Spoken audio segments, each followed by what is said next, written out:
Why is this decision such a milestone?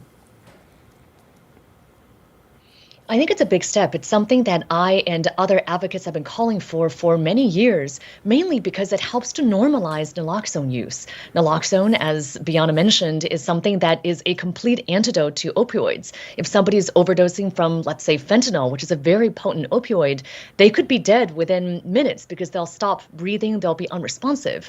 But if naloxone is given, it'll save their life. They could be walking and talking within just a couple minutes. And so this really needs to be made widely available.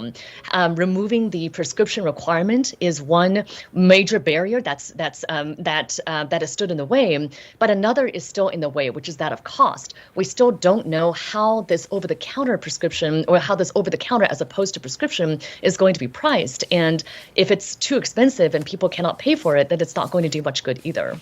Yeah, talk about that, because I wanted to braise that with you, given that there are reports that if in fact it is too costly, that it can be prohibitive for the people specifically who need it the most. Now, some optimistic news is I believe some insurance carriers will be covering Narcan, but how important is it to get this at a price that's affordable for those that need it the most?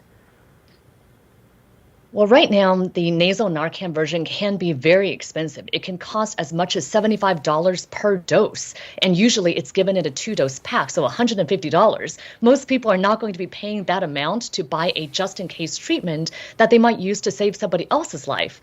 Right now, insurance companies already cover Narcan if it's purchased through the standing order prescription. The problem, though, is when a medication is made over the counter, a lot of insurance companies may not cover the over-the-counter version. So we're awaiting word from the company about how they're going to price it. And then we really need private insurance companies as well as Medicaid and Medicare to cover this as much as possible.